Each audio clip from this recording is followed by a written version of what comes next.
Tem uma palavra de Deus para a sua vida, muito simples, coisa que você já ouviu, não tem nenhuma novidade aqui, você vai ouvir coisas que você já ouviu. Mas a palavra de Deus, ela se renova na nossa vida. Todas as vezes que nós ouvimos uma palavra, certamente o Espírito Santo, ele nos ensina, ele ministra, ele nos faz lembrar de coisas, ele nos impulsiona a corrigir coisas na nossa vida também. Então vamos abrir a Bíblia, a palavra de Deus, o Salmo de número 1. O Salmo de número 1, um salmo muito conhecido. Quero falar sobre princípios para prosperar. Quem achou o Salmo de número 1, diga amém.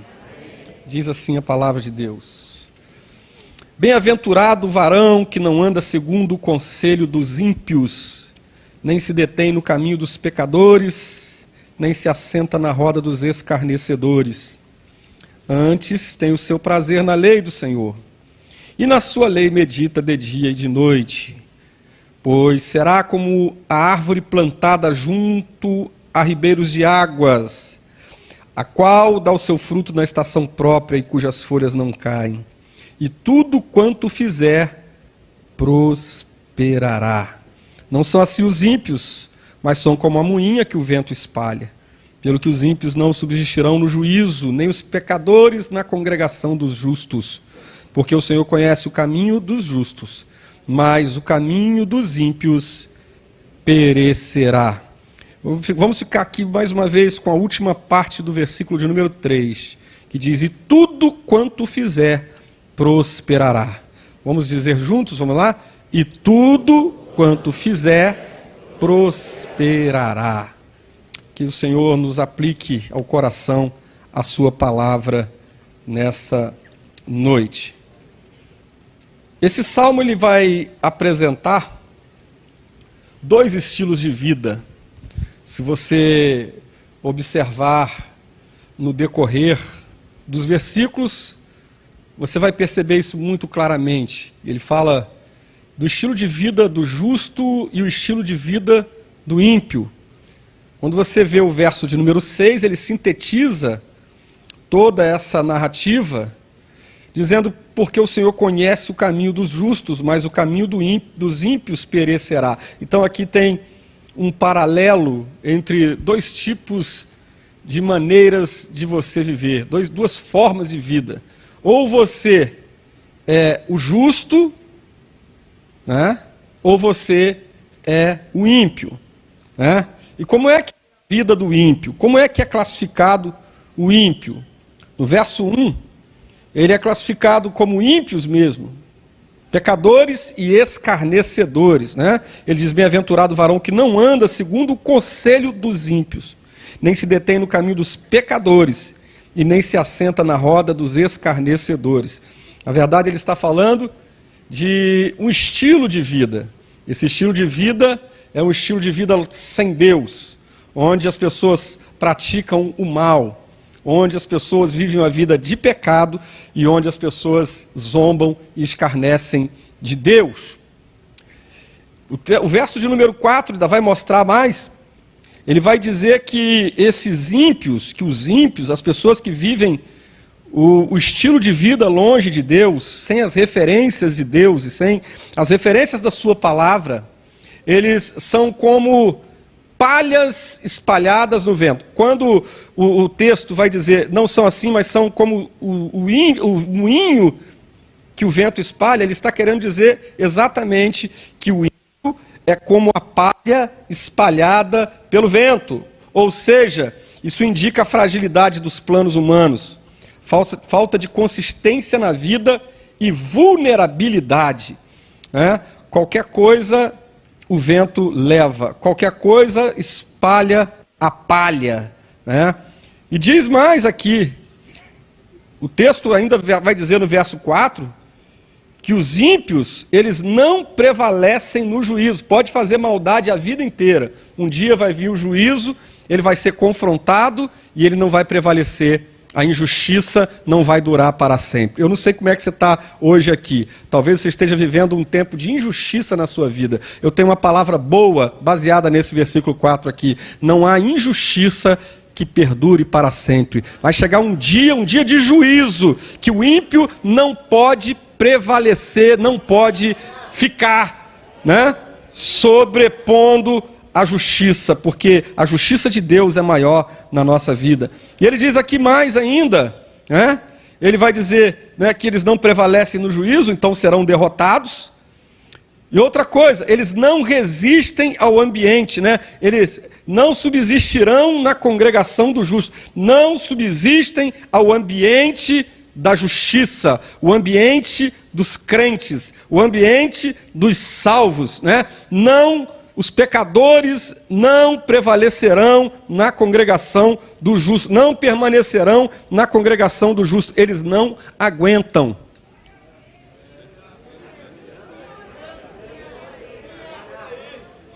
Agora você está entendendo por que lá naquela empresa tu é o único crente, né? As pessoas não te suportam, quando você está, as pessoas não querem ficar.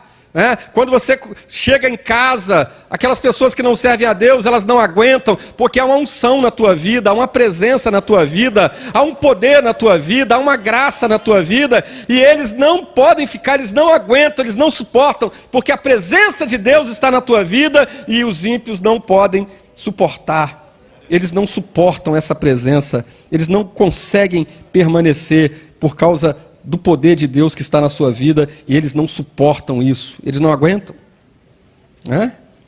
Agora os justos, o texto vai dizer que o justo, ele tem prazer na lei do Senhor, porque ele tem prazer na lei do Senhor, ele medita de dia e de noite, e aí o texto vai dizer que ele é como uma árvore que é plantada junto a ribeiros de água, que dá o seu fruto na estação própria, e cujas folhas não caem. Ele tem prazer na lei de Deus, porque tem prazer, ele medita de dia e de noite, e ele também é como a árvore que é plantada junto a ribeiros de água, ou seja, ele é firme, plantado no lugar certo, ele não fica fora da vontade de Deus. Quando você é justo, quando você é homem de Deus, quando você é mulher de Deus, você fica no lugar que Deus te colocou. Você não fica fora da vontade de Deus, você não fica confuso quanto à direção de Deus, você é uma árvore plantada. Veja, o ímpio é como uma folha que é levada pelo vento, mas o justo não, o justo é como uma árvore plantada, tem raiz. Diga para o teu vizinho aí, você não é Nutella, você é a raiz. Você é a raiz, crente. Pode vir a tempestade, pode vir o vento, pode vir a dificuldade, mas você tem raiz. Você foi plantado pelo nosso Deus. Vê se tem um crente raiz perto de você aí, irmão. Vê se tem aí perto de você uma árvore que foi plantada junto aos ribeiros, ou se tem uma planta ornamental de canteiro da prefeitura. Já viu como é que é a árvore ornamental de canteiro da prefeitura? Vem aquele vendaval, aquela chuva de janeiro, chuva de verão, o vento bate, quando você passa no outro dia tem um monte de árvore na rua. São árvores ornamentais, árvores de canteiro. Você não é uma árvore de canteiro da prefeitura, irmão. Você é uma árvore plantada junto aos ribeiros das águas. Tem uma estrutura, tem uma raiz, tem profundidade. Pode se levantar Satanás, pode vir a enfermidade, pode vir os combates, pode vir a dificuldade. Você está fincado, você está arraigado, alimentado, estruturado, e nada vai te abalar. E diz aqui que dá o fruto na estação própria. O justo dá o fruto na estação própria.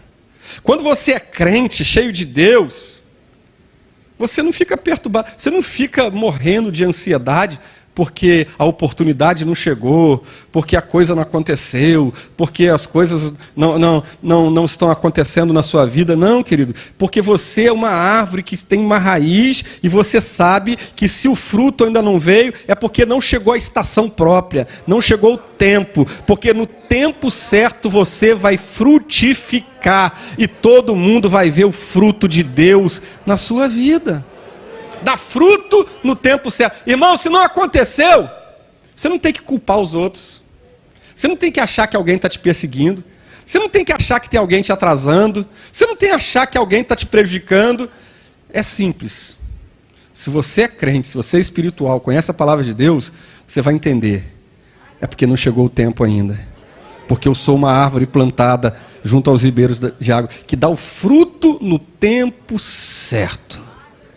Se ainda não aconteceu, é porque não chegou o tempo. Porque no tempo certo vai acontecer. Dá fruto na estação própria. E diz aqui, cujas folhas não caem. Você é crente. Você é justo. E o crente tem uma coisa muito interessante aqui que eu quero aplicar para você. Coisa difícil é você, quando você olha aquela árvore que não tem uma folha, né? Já viu? A árvore foi feita para ter folha. E uma coisa que é feia é quando você olha uma árvore e ela não tem nenhuma folha. Mas o texto vai dizer aqui que você, quando é um justo, próspero, abençoado, suas folhas não caem. Ou seja, você não perde a beleza. A sua beleza não é a beleza dos homens, mas é a beleza de Deus. Uma árvore sem fruto, uma árvore sem folhas é uma árvore feia, mas uma árvore com folhas é uma árvore bela. Então eu aprendo aqui que quando você é de Deus, quando você é justo, há uma beleza de Deus na sua vida. As pessoas olham para você e dizem, tem um negócio diferente na sua vida que eu não sei o que é. Sabe o que é? É a beleza de Deus que está na tua vida. É a beleza de Deus que está na sua vida. Não é a beleza dos padrões, né, impostos pelo mundo, pela mídia, os conceitos humanos. Não. A beleza tua é a beleza de Deus. Beleza de Deus. Porque você não perde as suas folhas, cujas folhas não caem. E aí ele chega e diz a última colocação sobre o justo, né? Ele diz aqui, e tudo o que fizer, ou tudo o que faz, prospera. Prospera em tudo, irmão. Você foi chamado, você foi autorizado, você foi escolhido para ser uma pessoa próspera, para ser um crente próspero, para ser um crente abençoado. Eu quero perguntar aqui, quem é próspero aí? Dá um glória bem alto, bem bonito para Jesus aí. Só tem próspero. O ímpio não veio hoje. Culto da palavra, irmão. Ele não aguenta. Só tem justo aqui hoje. Só tem abençoado. Só tem gente próspera aqui hoje.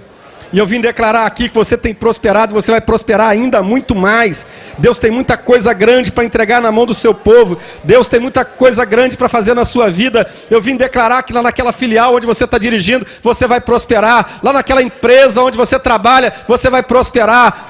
Lá onde ninguém está prosperando, você vai prosperar. Na tua profissão, você vai prosperar. Você que é profissional liberal, você vai prosperar. Você que é homem de negócio, vai prosperar. Vendedor, vai prosperar. Ambulante, camelô, vai prosperar. Não importa onde você está agindo na vida, mas a Bíblia diz, e tudo, não é em algumas coisas, tudo o que fizer prosperará. Há uma palavra de Deus sobre a tua vida. E a prosperidade é algo interessante. Muitas vezes nós somos rotulados como crentes da teologia da prosperidade. É um termo pejorativo para identificar pessoas que pregam uma doutrina, né, que tudo está relacionado a dinheiro. Atrelam a prosperidade a dinheiro. Dinheiro também faz parte, é um dos aspectos da prosperidade, mas não é o único. Se você for próspero, você vai prosperar na sua vida financeira também. Mas não é a única área da sua vida que você vai prosperar em tudo. E tudo o que fizer prosperará. Você pode estar num lugar seco, deserto, mas você vai florescer, você vai prosperar. Você pode estar num lugar ruim, ninguém deu fruto lá, você vai dar fruto lá, porque é uma palavra de Deus sobre a tua vida. Você está autorizado por Deus a prosperar de acordo com os princípios da palavra. Tudo o que fizer prosperará. É uma das promessas mais importantes na palavra de Deus. É a promessa da prosperidade. Prosperidade não é necessariamente riqueza. Prosperidade é ter paz. Prosperidade é ter bem-estar. Prosperidade é ser bem-sucedido. Prosperidade é muito além de dinheiro. Existem pessoas ricas que não são prósperas. Existem pessoas pobres que são prósperas. Existem pessoas que são ricas e também são prósperas. Agora, existem alguns princípios que eu e você precisamos observar na palavra de Deus para nós prosperarmos. Quem é que deseja prosperar ainda mais? Prosperar é você viver bem com aquilo que você tem. É você ter uma vida abundante. Prosperar é você viver bem, definição aqui do nosso pastor, é você viver bem com aquilo que você tem. Né? Tem muita gente que é rica e está dando tiro na cabeça. Ele tem dinheiro, mas não tem bem-estar, não tem paz, não tem sossego, não confia em ninguém. Né? Ele vive um vazio existencial gigante, mas quem tem Jesus, como diz o Orestes, às vezes ele ganha salário mínimo, pega o trem lotado, vai para Japeri, mas ele dorme, e se ele não botar o relógio para despertar, ele perde o sono, porque ele tem paz. Ele ganha pouco, mas ele é cheio do Espírito Santo.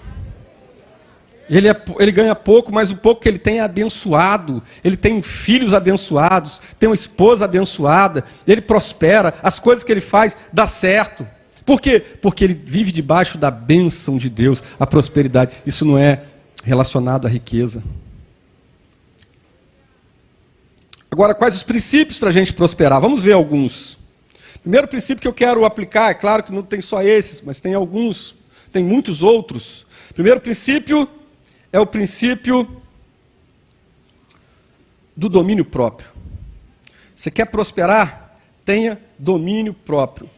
Domínio próprio, ou a temperança, está em Gálatas 5:22, é a capacidade de você ter equilíbrio. Domínio próprio é você controlar, ter um autocontrole. Está lá, é uma das facetas, é um dos elementos do fruto do Espírito. Né? O fruto do Espírito, entre tantas coisas, é temperança ou domínio próprio. É você não perder o controle. É você ter equilíbrio. Ser temperado, ser equilibrado nas coisas. E existem algumas áreas da vida que são fundamentais você ter o domínio próprio. Por exemplo, a língua.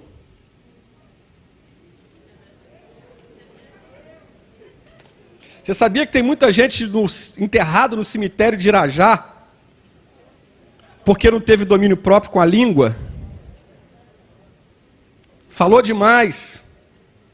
Né? Eu estava vendo um vídeo hoje, agora há pouco. O camarada foi encarar um outro no trânsito. Aí o cara saiu de dentro do carro, deu logo um soco na cara do outro, puxou a arma e falou, fala aí. Aí o cara, não. Aí rapidinho ficou mansinho. Tem muita gente que perde a vida porque fala demais. Tem muita gente que perde casamento porque fala demais. Tem muita gente que perde confiança dos outros porque fala muito. Não guarda segredos. Fala demais, não controla a língua. Fala o que não deve, na hora que não deve. E aí você arruma um monte de problema, um monte de perturbação, porque você não foi capaz de cuidar da sua língua, ou da nossa língua, né? Quem nunca? Provérbios 10:19 diz, quando são muitas as palavras, ou seja, quando a gente fala demais, o pecado está presente. Mas quem controla a língua é sensato. Quando são muitas as palavras, o pecado está presente, mas quem controla a língua é sensato. Uma outra área que a gente precisa ter domínio próprio, a área dos impulsos, desejos. Veja o que diz Provérbios 10, 19. Perdão, que diz aqui, 1 Tessalonicenses 4, 3 ao 5. A vontade de Deus é que vocês sejam santificados. E ele diz aqui, abstenham-se da imoralidade sexual. Cada um saiba controlar o seu próprio corpo de maneira santa e honrosa, não dominado pela paixão dos desejos desenfreados, como os pagãos que desconhecem a Deus. Ele está dizendo, Paulo está dizendo aqui aos Tessalonicenses que quem não consegue controlar a sua carne, os seus desejos carnais, da sua natureza, ele está se comportando igual um ímpio, igual um pagão, igual uma pessoa que não tem o Senhor. Ou seja, quando eu sou um crente, eu tenho que ter na minha vida a capacidade de exercer o domínio sobre a minha natureza, sobre os meus desejos da carne. Uma outra coisa que a gente tem que dominar, a ira. Veja o que nos diz a palavra de Deus. Efésios 4, 26 e 27. Irai-vos e não pequeis. Não se ponha o sol sobre a vossa ira. Não deis lugar ao diabo. Você pode passar pela raiva, né? Você ter aquela raiva, aquela ira, aquela coisa. Mas você não pode deixar isso te dominar. Você não pode ser movido por isso. Você não pode deixar isso te controlar. Porque quando você perde esse controle, você perde a sua razão. Muitas vezes a gente está na razão, mas como a gente deixa a ira dominar, a gente perde a razão. A gente faz bobagem. Então, para você não... A gente acaba indo para o versículo 27, acaba dando lugar ao diabo. O diabo encontra uma brecha na nossa ira e ele entra e aí faz a bagunça que ele faz. Uma outra coisa que a gente precisa dominar, ter domínio próprio, não vai ter glória agora. Comida. Apetite. A gula. Domínio do apetite. Provérbios 23, 20 e 21 diz assim, ó. Não, preste atenção, irmão. Não estejais entre os beberrões de vinho, nem entre os comelões de carne. Será que já tinha churrascaria naquela época? Já tinha churrasquinho da esquina? Será? Porque o beberrão e o comelão cairá em pobreza, ele não vai prosperar. Vai gastar tudo com comida. Vai comer demais, vai ser desequilibrado. E a sonolência faz trazer as vestes rotas. Miséria. Isso é um pecado, a gula. Lá nas obras da carne, de Gálatas 5, também. Paulo vai dizer, invejas, versículo 21, homicídios, bebedices, glutonarias e coisas semelhantes a estas, acerca das quais vos declaro, como já antes vos disse, que os que cometem tal coisa não herdarão o reino de Deus. Ficou estreito, né, irmão? Porque tem hora que a gente vai numa festa, vai num lugar que tem um café da manhã daquele arregado. Eu já vi tanto crente perder a linha, irmão. Uma sobremesa seria suficiente para ele. Ele quer pegar uma de cada cor. Ele vai pela cor. Não é? Um tipo de carne era suficiente para ele, mas ele quer galinha, ele quer carne de porco, ele quer o estrogonofe, o macarrão, o peixe. Parece que ele nunca mais vai comer na vida. É a última refeição. Não é? E festa de crente é uma graça, irmão. Eu fui numa festa uma vez que o irmão estava com uma sacola de mercado debaixo da mesa. Comecei a ver senti um negócio assim estranho, assim, fui ver, a irmã estava com a sacola. E tal, era um na boca e o outro na sacola, um na boca e outro na sacola, um na boca e outro na sacola. Né? E aí, diz o texto bíblico que isso faz com que a gente não prospere. E é interessante que isso vai além até do conhecimento que o escritor tinha naquela época, até da ciência e das questões do corpo, questão da saúde. Né? Ele fala que ele não vai prosperar, que ele não vai para frente, vai para a miséria. E eu acrescento, vai ficar doente. Vai ter diabetes, triglicerídeo alto, hipertensão, pode ter um AVC, um infarto, né? Ter que amputar um pé, irmão, ficar cego. Muitas pessoas têm AVC, têm infarto, perdem uma parte do corpo. Não é porque o diabo se levantou contra ele, não, porque ele foi glutão, comeu demais. Que o Senhor tenha misericórdia de mim e de vocês também. Que a gente possa ter um controle da nossa boca, para a gente não comer demais, comer aquilo que é necessário, saber selecionar aquilo que vai fazer bem para o nosso corpo, para que a gente não sofra. Amém ou não amém? Amém. O domínio próprio. A falta do domínio próprio impede a nossa vida de prosperar. E ainda tem uma outra coisa ainda, dentro da questão do domínio próprio, o dinheiro, irmão. Uma coisa, você sabe que, se você olhar as pesquisas por aí, um dos motivos que mais leva os casamentos ao fracasso é o dinheiro. A razão que as pessoas mais brigam nos casamentos é por causa de questão financeira, questão de dinheiro.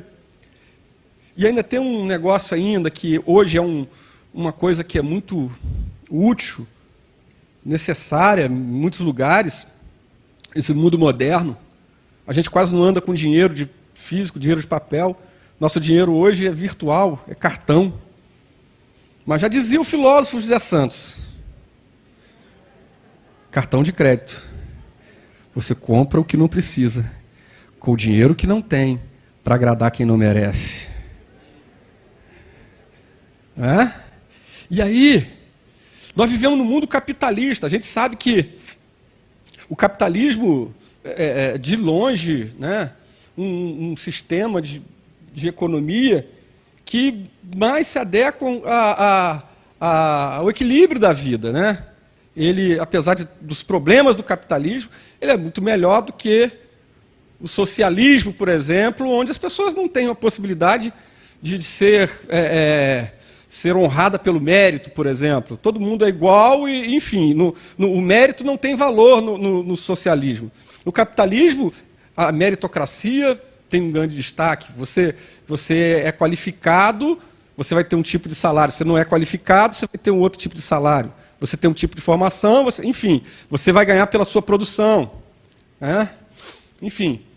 Mas o capitalismo tem um problema, que é o consumo exagerado. O consumo, não existe capitalismo sem consumo. Mas o grande problema é o desequilíbrio, a falta de domínio próprio no consumo. Aí você pega, por exemplo, o seu cartão de crédito. E aí você acha, porque você tem limite, você pode comprar. Né? Aí você vai, depois eu vejo. Vamos parcelar. Né? E aí o pessoal faz aquela propaganda. Parcele em 10 vezes. Irmão, tu fica o ano inteiro naquela escravidão. E quando tu termina de pagar as 10, tem que parcelar em 10 vezes de novo. Né? E aí, você vai, por exemplo, nos shoppings. O shopping está sempre em promoção, sempre com alguma coisa para você comprar. E se você não vigiar, irmão, tu não se levanta nunca. Não é verdade, irmão? Vamos pensar aqui, por exemplo, nós estamos em mês de fevereiro. Samuel falou aqui da renovação da matrícula. Você, por exemplo, você sai de férias em janeiro, você tira umas férias, volta. Quando volta, você tem o IPTA, tem o IPVA, IPTU, uma renovação da matrícula. O menino cresceu, o uniforme do ano passado não serve para esse ano, tem que comprar outro uniforme. O livro é o mesmo livro, mas mudou a capa, e o cara bota lá, nova edição, tem que comprar o livro de novo. Não é verdade? Aí você parcela aquele material no cartão. Você tem que ir, daqui a pouco, Semana Santa, tu quer tirar um dia de folga. Aí tu vai para Angra, Araruama, Macaé, Guapi, Rio das Ostras. Você arruma um lugar porque tu é filho de Deus, tu quer descansar, tu gastou dinheiro. Né? Ou no cartão, ou no cheque, ou à vista, sei lá, tu gastou. Daqui a pouco, quando chega, passou a Semana Santa, já tem o Dia das Mães. Tu tem que fazer um agrado para tua mãe, mas tu tem a tua sogra que é como uma mãe para você, pelo menos tu diz que é. Tem que comprar um presente para ela. Logo em seguida vem o quê? O Dia dos Namorados, tem que fazer uma média. Nem que seja um negócio da Jequiti, tu tem que dar lá para ela, tem que comprar uma coisinha. Dia dos Namorados. Depois, Dia dos Pais, mas o pessoal esquece do Dia dos Pais, não compra mais. Dia dos Pais. Passou um tempinho, Dia das Crianças. Tem que comprar um negocinho. Daqui a pouco tu vai ver, outubro, já é Natal na Líder Magazine. Outubro. Natal. Começa em outubro, irmão. Natal começa em outubro. E aí as luzes piscando. Compre, compre, compre. Pague a primeira só em fevereiro. Só que tu ainda está pagando aquelas 10 ainda, irmão. Aí tu compra. Tu não tem nem para você mais, tu já está sufocado, mas tu tem que comprar para a sogra, para o cunhado, para o primo. Tem que botar o presente na árvore, que é a tradição da sua família. Aí tu bota lá o negócio. Aí tu tem que fazer a mesa de Natal. Chester, rabanada, pernil. Aí tu faz aquela selfie. Para mostrar para todo mundo que tu está podendo, que tu está fazendo. Só que tu não está podendo coisa nenhuma. Passou o Natal, tem o Réveillon. Aí vai todo mundo para ter. Nem que seja uma camisa branca. Não sei porquê, mas os caras botam uma camisa branca. Tem que comprar um negocinho, tem que fazer a ceia, reunir os amigos e tal. Não sei. Quando tu vai ver, as férias de novo. Tu acabou de pagar aquele pacote do ano passado. Tu entra na CVC e tu já mete o outro lá. E assim, irmão, muitas vezes a nossa vida vira uma ciranda. E muitas vezes nós somos dominados pelo espírito do consumo. E aí você não consegue dizimar, não consegue ofertar, vive escravo das dívidas. Quantas vezes eu já atendi pessoas que dizem assim: pastor, eu queria ser dizimista, mas o meu dinheiro não dá. Não é porque o dinheiro dá ou não dá, porque aquilo não é importante para ele. Porque ele está escravizado por outras coisas, ele é dominado pelo espírito do dinheiro. Jesus disse: ninguém pode servir a Deus e a Mamon. Então, nessa noite, Deus quer te libertar do espírito da dívida, do espírito do consumo. Posso ouvir um amém? Amém. Veja o que o sábio Salomão vai dizer, olha: não seja como aqueles que com aperto de mão empenham-se com outro e se tornam fiadores de dívida. O cara entra na dívida. Aí ele diz aqui, olha o conselho: se você não tem como pagá-las, por que correr o risco de perder até a cama? De perder até a cama que dói. Olha só, irmão, você vai entrando em dívida daqui a pouco, irmão. Tu tem que ver, já vi pessoas venderem tudo. O cara vende até a cama. O cara não tem nem a cama mais para dormir. Por causa da dívida.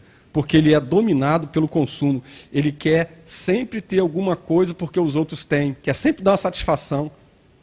Ele chega numa loja, quando você chega na loja, o vendedor da loja de carros, ele não pergunta qual o valor que você quer pagar no carro. Ele pergunta o quê? Quanto você pode pagar de prestação? Pode pagar uma prestação de até quanto, varão? Aí eu pergunto para ele: quanto é o carro que tu quer me vender? Né? Porque deu na prestação, cabe na prestação, aí o cara acha que pode. Aí ele está entrando numa dívida, e o sábio Salomão vai dizer que ele corre o risco de perder até a cama que dorme. Perder tudo e ficar na miséria e não prosperar. Número 2, primeiro então, domínio próprio. Segundo princípio para você prosperar: submeta-se à autoridade que Deus colocou sobre a sua vida. Lucas capítulo 19 nos fala sobre isso. Lucas capítulo 19, verso de número 12. Disse, pois, certo homem nobre partiu para a terra remota a fim de tomar para si um reino e voltar depois. E chamando seus 10 servos, deu-lhes 10 minas e disse-lhe, negociai até que eu venha. Mas um dos seus concidadãos aborreciam-no e mandaram após ele embaixadores dizendo, não queremos que este reine sobre nós. Não queriam aceitar aquela autoridade. E aconteceu que, voltando ele, depois de ter tomado o reino, disse que lhes chamassem aqueles servos, a quem tinham dado dinheiro para saber o que cada um tinha ganhado e negociado. E veio o primeiro dizendo, Senhor, tua mina rendeu mais 10 minas. E aí ele vai discorrer, né? O outro, né? Veio dizendo, aqui está a sua mina, né? Enfim, o texto vai discorrendo. E o outro diz assim, Senhor, aqui está a tua mina que guardei num lenço, porque tive medo de ti, que és homem rigoroso, que tomas o que não puseste, e cega o que não semeaste. Porém, ele lhe disse, mau servo, pela tua boca te julgarei. Sabias que sou homem rigoroso, que tomo o que não pus e cego o que não semeei. Por que não puseste, pois, o meu dinheiro no banco, para que eu, vindo, o exigisse com juros? E disse aos que estavam com ele, tirai-lhe a mina e dai ao que tem 10 minas. E lhe disseram, Senhor, ele tem 10 minas. Pois eu vos digo que qualquer que tiver, lhe será dado, mas o que não tiver, lhe será tirado. E quanto àqueles meus inimigos que não quiseram que eu reinasse sobre eles, trazei-os aqui e matai-os diante de mim. Eu não quero colocar aqui sobre a questão dos talentos, sobre as minas ou sobre a capacidade de cada um. Não é sobre isso que eu quero mostrar para você. Mas a insubordinação e a obediência à autoridade. O texto vai mostrar que aqueles que obedeceram à autoridade prosperaram. Você está entendendo? Diga amém. Os servos que... Aquele que obedeceu à autoridade e cumpriu determinações e submeteu-se àquilo que a sua autoridade colocou sobre ele, esse prosperou. Você vai ver que ele deu lucro e ainda ganhou o que era do outro. Ou seja, a obediência a uma autoridade faz com que você prospere. É sobre isso que eu quero focar. É sobre esse aspecto que eu estou olhando esse texto. A obediência à autoridade levou aquele que tinha 10 minas a multiplicar e ainda ter mais. Ele prosperou. E o outro foi punido e envergonhado. E perdeu a vida. Veja, quando você... A moral, o princípio que está aqui, que a gente muitas vezes passa por cima, não observa. O princípio que está aqui é esse. Se você se submete à autoridade que Deus colocou sobre a sua vida, você vai prosperar. O que você fizer vai dar certo. Conforme diz o texto que eu li, o texto principal. Você vê que esse camarada aqui obedeceu e prosperou. E o outro não fez nada, porque não reconhecia a autoridade daquele senhor, só olhava aquele senhor pelos aspectos negativos, não olhava os aspectos positivos daquele senhor. E o texto vai terminar dizendo que o Senhor determinou a morte de todos que não quiseram se submeter à sua autoridade. Quem não submete à autoridade, morre. Muitos morrem fisicamente mesmo, porque Deus às vezes mata uns. Mas morrem espiritualmente. E morrem na trajetória da vida. Perecem na trajetória da vida. Você lembra daqueles camaradas que saíram do Egito? Que peregrinaram no deserto? Aquela primeira geração? O que aconteceu com eles? Eles se insubordinaram contra Moisés. E Deus falou para eles assim, olha, Deus falou para Moisés, Moisés, eles não estão rejeitando a você não, eles estão rejeitando a minha autoridade. E porque eles rejeitaram a minha autoridade, através de você, nenhum deles vai herdar a terra prometida.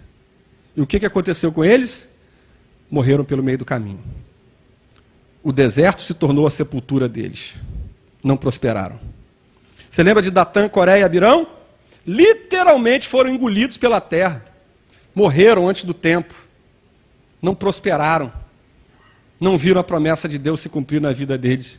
Não entraram na terra de leite e mel por causa de um princípio quebrado, um princípio da autoridade. Eles diziam: Moisés, Deus fala com você, Deus fala com a gente também. Você é homem de Deus, nós também somos. Você é príncipe, nós também somos. Só que o princípio da autoridade é Deus quem escolhe. É Deus quem determina quem é a autoridade. É Deus que investe, é Deus que dá graça, é Deus que dá poder. Eu não tenho que discutir, eu tenho que obedecer. Se eu obedecer, eu prospero. Se eu não obedecer, eu não prospero. Você está entendendo essa palavra? A Bíblia vai dizer sobre Davi uma coisa muito interessante.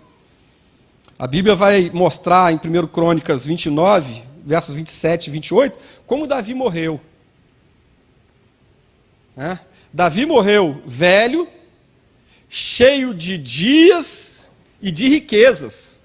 É isso que está escrito no texto. Mas qual foi o segredo para Davi morrer numa boa velhice, cheio de dias, cheio de riqueza? Ele se submeteu à autoridade de Saul. Quando ele teve a oportunidade de matar Saul, ele não fez isso. Quando ele teve a oportunidade de acabar com Saul, ele disse: quem sou eu para tocar no ungido? Quem é que toca no ungido do Senhor e fica impune? Ele não tocou na autoridade, e Deus honrou a obediência de Davi, Deus honrou esse princípio na vida de Davi, e por isso Davi morreu numa velhice boa, cheio de dias e de riquezas, porque Deus se agradou da sua atitude, de se submeter à autoridade. Em terceiro lugar, você quer prosperar? Quem quer prosperar na vida aí? Dá glória a Deus aí. Tem iniciativa. Busque novas conquistas, porque nada cai do céu. Josué capítulo 1, nós ouvimos o pastor pregar aqui há poucos dias sobre isso. A terra era a promessa de Deus. Deus já havia falado que a terra seria do seu povo. Deus já havia escolhido Josué para o lugar de Moisés, como sucessor de Moisés. Mas o que Deus falou para ele? Esforça-te, tenha bom ânimo, que eu farei você herdar essa terra. Todo lugar que tu pisar a planta do teu pé, eu já te dei. Mas a promessa estava lá, mas ele tinha que dar os seus passos. Ele tinha que pegar na espada, ele tinha que atravessar o Jordão, ele tinha que vencer Jericó, ele tinha que vencer os filhos de Anak, ele tinha que destronar os moradores da terra, ele tinha que conquistar aquela terra. Essa era a parte dele, o movimento, o esforço, a iniciativa. Deus queria de Josué uma iniciativa. E aí é onde muitos de nós não saímos do lugar. Às vezes você vê pessoas talentosas, chamadas por Deus, cheias de unção, e você não vê elas crescerem na vida, não vê elas prosperarem. Por quê? Porque elas ficam só na promessa. Não adianta você só ter a promessa, se você não tem iniciativa, se você não age, se você não sai do seu lugar de conforto, de acomodação. Enquanto a promessa não acontece, o que você faz? Deus chamou a Eliseu. Mas quando foi o momento de Eliseu substituir Elias, onde foi que Elias encontrou Eliseu? Trabalhando. Deixa eu dizer uma coisa para você, eu não sei quem é você. Mas se você tem uma chamada de Deus, uma promessa de Deus, Deus te prometeu alguma coisa, que você vai chegar a algum lugar, um ministério, uma chamada, uma porta vai abrir, alguma coisa Deus vai fazer na sua vida, mas ainda não aconteceu. Não fique parado achando que Deus vai colocar tudo na tua mão, não. Arruma um emprego. Arruma um trabalho. Ah, pastor, meu sonho é pregar nesse púlpito. Deus falou comigo que um dia eu ainda vou pregar. Irmão, dá para tu começar lá no estacionamento? Dá para tu distribuir os envelopes aqui? Botar uma água para o pregador? Limpar um banheiro? Organizar os carros? Servir em alguma área? Você tem que tomar uma iniciativa na sua vida. Ah, irmão, quero viver da obra. Irmão, ok, tu quer viver da obra, mas você só pode viver da obra se alguém te respaldar. Enquanto você não é respaldado, se mexe, irmão. Arruma um trabalho, arruma um emprego. Tenta. Vai tentando. Vai trabalhando. Aí o camarada diz que tem uma chamada, mas a família dele está passando fome porque ele está esperando alguém dar alguma coisa para ele. Quem ficava esperando receber alguma coisa era aquele paralítico da Porta Formosa, mas ele não tinha como, ele era paralítico. Tu é paralítico? Tu não é, varão? Então arruma uma coisa para fazer. Um trabalho temporário. Manda um currículo. Ah, não tem na minha área. Pega na área que está pintando, irmão. Mas o que tem é 3 vezes menos do que eu ganhava no último emprego. É esse aí, entra nessa porta aí, porque você não sabe qual é a porta que está escondida atrás dessa porta. Talvez a oportunidade que você está esperando na vida está atrás dessa porta, mas se você ficar no teu lugar parado, não vai acontecer nada. Não vai acontecer nada. Então tem que ter iniciativa. Para você prosperar na vida, você tem que ter iniciativa. 4º lugar, você quer prosperar? Priorize Deus na sua vida. Coloque Deus na frente. Dê importância às coisas de Deus.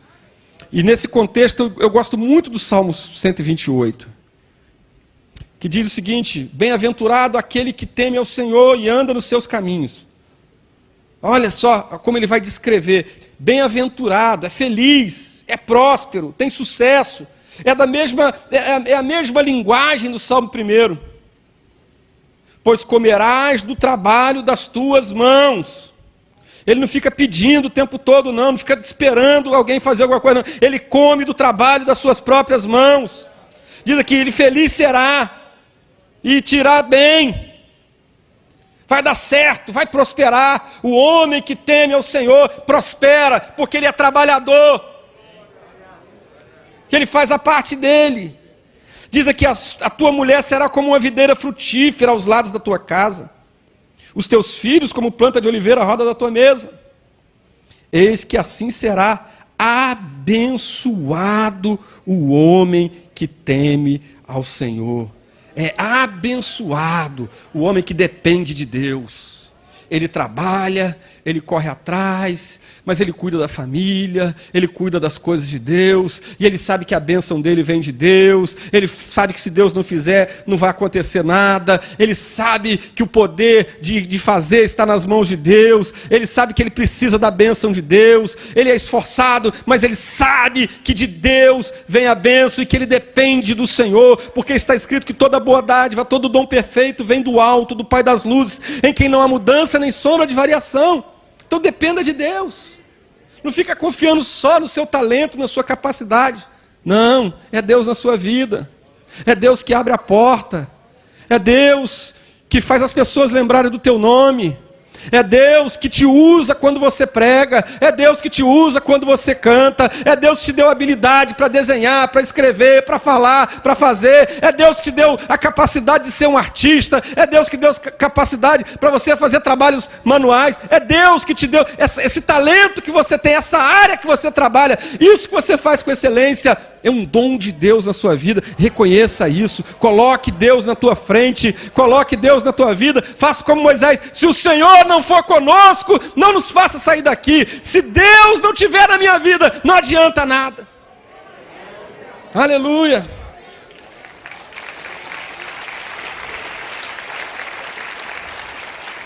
Quinto lugar, você quer prosperar? Seja um dizimista fiel e um ofertante liberal.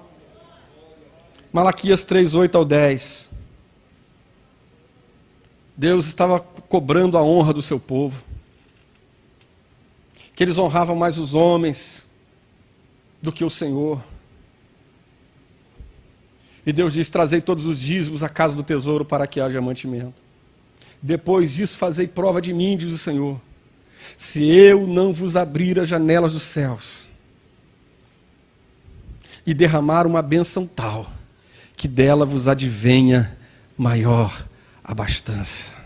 E por causa de vós eu repreenderei o devorador, para que não vos consuma o fruto da vide. Deus está prometendo ao seu povo que se eles forem dizimistas e ofertantes, Deus vai fazer abrir uma janela do céu e vai descer a bênção. A bênção vai descer, vai cair. Deus vai usar o princípio da física, né? Que tudo é atraído para o centro da terra. A bênção vai vir, a bênção vai te alcançar, porque Deus vai escancarar a janela dos céus.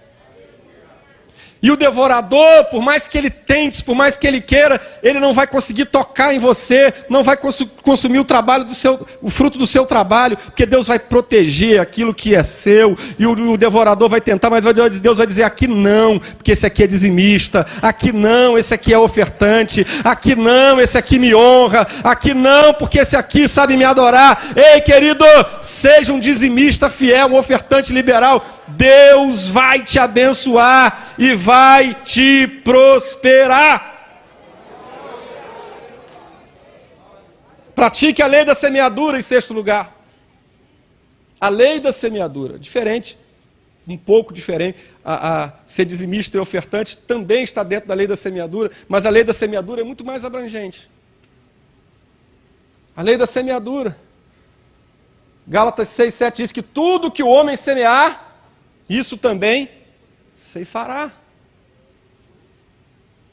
Você tem que aprender a semear, eu tenho que aprender a semear. É um princípio que nos faz prosperar. A Bíblia diz que há alguns que espalham, e mais se lhe é acrescentado. E outros retêm mais do que é justo, e é para a sua própria perdição. Ou seja, quem retém não prospera, mas quem espalha, quem reparte, quem semeia, mais é acrescentado. É o princípio. Lança o teu pão sobre as águas, e depois de muitos dias o acharás, e repartirá com 6 e até com 7. É o princípio. Aí você, querido, vou lá na tua casa agora. Tu tá com aquela roupa lá de quando tu era magro. Só que tem uns 15 anos que tu não é magro mais. E tu fica esperando aquela roupa dar em você. Só que se tu não fizer uma dieta, ela não vai dar. Se tu não fechar a boca, não vai dar. Se você não fizer uma atividade física, não vai dar. Então é melhor tu dar aquela roupa para alguém. Tem alguém que cabe naquela roupa que tu está guardando. Aquele sapato que você tem 50 pares de sapatos, só tem 2 pés. Tu não é uma centopeia?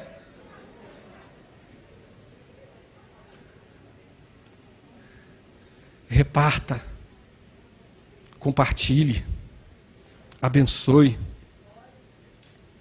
Todas as vezes que eu separo as coisas da minha casa para dar para alguém, todas as vezes, irmão, todas as vezes.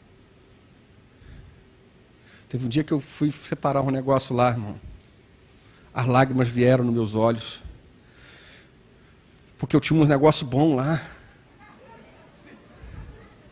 Umas camisas do Jacaré.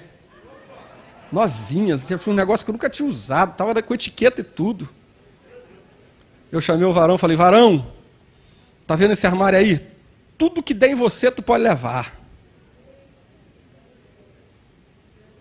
E o obreiro começou, camisa da Dudalina, Brooksfield, o terno, o sapato. Ele foi colocando. Glória a Deus. Irmãos, poucos dias depois, estava tudo cheio de novo, que eu tinha ganhado tudo. Outro dia eu vim aqui, ganhei 2 pares de tênis. Pessoal, vim no culto da juventude, 2 pares de tênis. Fui no outro lugar, ganhei outra coisa. Eu ganho. Se eu falar para você que eu tenho umas 10 camisas do Flamengo, tu acredita? E eu não comprei nenhuma. É uns 300 conto a camisa daquela, irmão. Nunca comprei nenhuma. Até isso. Né? Porque quando você semeia, quando você planta a semente, quando você investe na vida de alguém, alguém vai investir na tua vida. Deus vai usar alguém, porque é um princípio espiritual para você prosperar. É uma lei de Deus na tua vida, que ela funciona. De manhã você lança semente, de tarde você não tira a mão, porque você não sabe qual semente que vai prosperar, se é essa ou aquela. Mas não importa qual que vai prosperar, se é essa ou aquela. Você vai plantando, vai semeando, e algum dia você vai colher, e vai ter um momento que Deus vai fazer você lembrar de sementes que você plantou. Coisas que você semeou na vida de alguém. Eu tive a oportunidade, eu não estou falando isso aqui para me mostrar, é um testemunho apenas, não estou querendo dizer, aquelas camisas que eu falei para vocês, do jacaré, aquelas outras coisas, a maioria eu ganhei. E do mesmo jeito que eu ganhei, eu abençoei as outras vidas de outras pessoas, não estou aqui para ostentar nada. Para dizer que eu sou melhor do que ninguém, longe de mim. Sabe? Eu dou sapato, eu ganho sapato. Eu dou camisa, eu ganho camisa. Eu dou terno, eu ganho terno. Eu tive a oportunidade de investir. Uma vez eu chamei um obreiro. Eu sabia que ele tinha um potencial. E que o pastor queria investir na vida dele. Eu chamei ele para conversar. E ele falou, pastor, eu parei de estudar, não tenho nem ensino médio. Eu falei, o que é que você precisa? Pastor, eu não tenho dinheiro, não tenho como. Eu tive a oportunidade, falei assim, eu vou pagar o curso para você fazer o seu supletivo, para você melhorar. Eu tive a oportunidade de semear na vida daquele rapaz. Ele fez o curso dele de supletivo, ele conseguiu terminar o 2º grau. Hoje em dia ele é um pastor nosso. E ele é grato. De vez em quando ele me lembra disso. Pastor, se o senhor não tivesse investido na minha vida, talvez eu não estivesse aqui. Ei, querido, invista na vida de alguém, porque o futuro de alguém pode estar passando na tua vida, na oportunidade que Deus tem te dado. De alguma forma você pode semear na vida de alguém algo e transformar o futuro da vida de uma pessoa. Você pode mudar a história da vida de alguém. Você pode mudar uma família. Você pode mudar um destino se você investir na vida de alguém. É um princípio abençoado. Todas as vezes que você olha para alguém, alguém vai olhar para você. Todas as vezes que você semear na vida de alguém, nunca vai faltar pessoas para investir na sua vida. Sabe por quê? Porque você é uma terra fértil. Terra fértil não seca, sempre está produzindo. Porque você é abençoado. Quem é abençoado aí? Estou terminando. 7º lugar, valorize os relacionamentos e a comunhão. Valorize os relacionamentos, as conexões, as pessoas que passam na sua vida. Eu gosto muito do texto de Atos 2, verso 44 diz o seguinte: todos os que criam estavam juntos e tinham tudo em comum. Deus estava fazendo um milagre, Deus estava operando. Sabe por quê? Porque pessoas de Deus estavam andando com gente de Deus. O problema é quando pessoas de Deus são mentoreadas por pessoas que não são de Deus. A pouca fé que ele tem é tirada, é sugada. Mas quando você é crente, é homem de Deus, é mulher de Deus, e você anda com quem é de Deus, a sua fé vai ser acrescentada. Você vai investir na vida daquela pessoa, vai semear na vida espiritual dela, e ela vai retornar na sua vida com palavras boas, palavras de Deus, vai edificar a sua fé. Todos os que criam eram um dos elementos que fazia aquela igreja crescer. Era um dos elementos que fazia aqueles milagres acontecerem, porque a fé não era contaminada.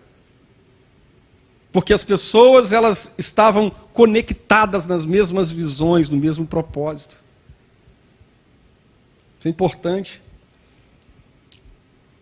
Em Lucas capítulo 15, verso 8 ao 10, tem uma parábola pequena, da dracma perdida. E tem uma lição preciosa sobre isso, sobre relacionamento ali.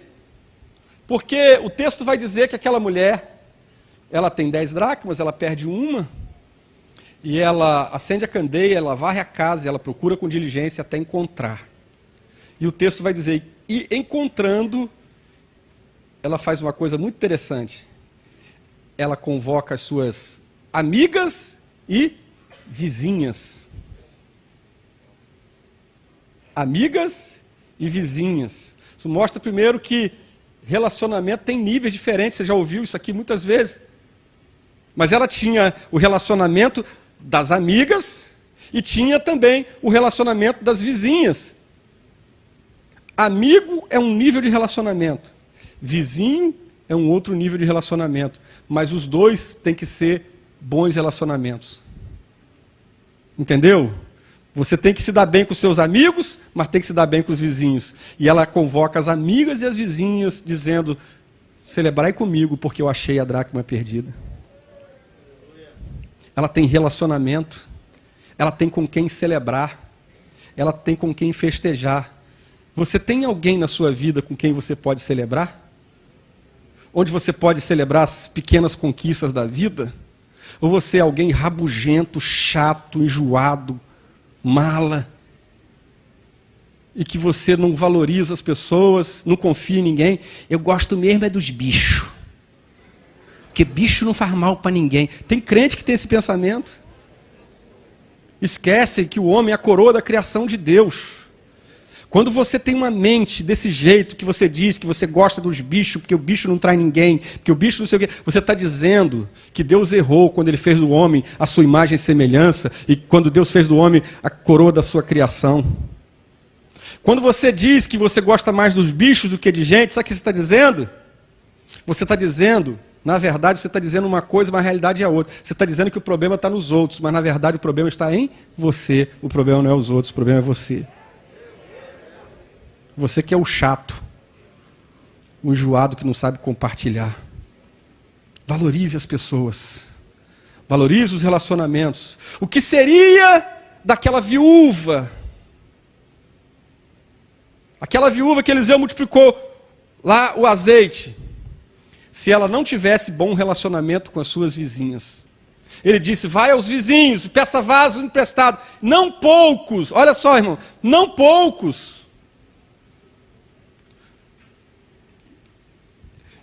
A fé daquela mulher, o princípio de reconhecer a autoridade de Eliseu é importante. O azeite que ela tinha, mesmo sendo pouco, era importante. Mas algo fundamental para acontecer o milagre na vida daquela mulher foi o relacionamento que ela tinha com as suas vizinhas.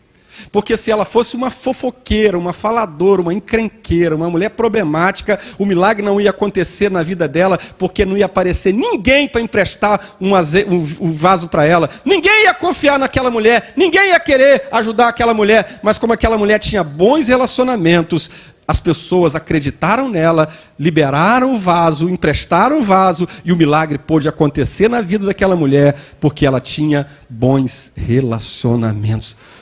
Os teus relacionamentos podem impedir a tua prosperidade ou podem te levar a um novo nível de prosperidade na sua vida. Você está entendendo essa palavra? E por último,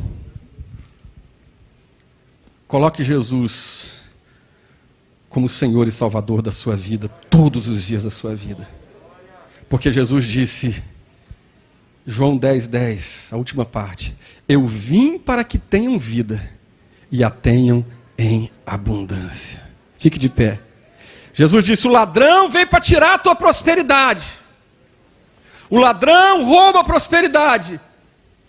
Ele veio para roubar, matar e destruir. Mas eu vim para que tenham vida e a tenham em abundância. Jesus estava dizendo: eu vim para você prosperar. Não deixe Jesus nunca na sua vida. Confie em Jesus, creia que você nasceu de novo. Você é filho de Deus. Jesus veio a esse mundo, morreu por você, para você ter uma vida próspera e abençoada. Amém? Saia daqui nessa noite, debaixo dessa palavra, porque você foi chamado para ser próspero, para você prosperar em todas as coisas na sua vida. Amém?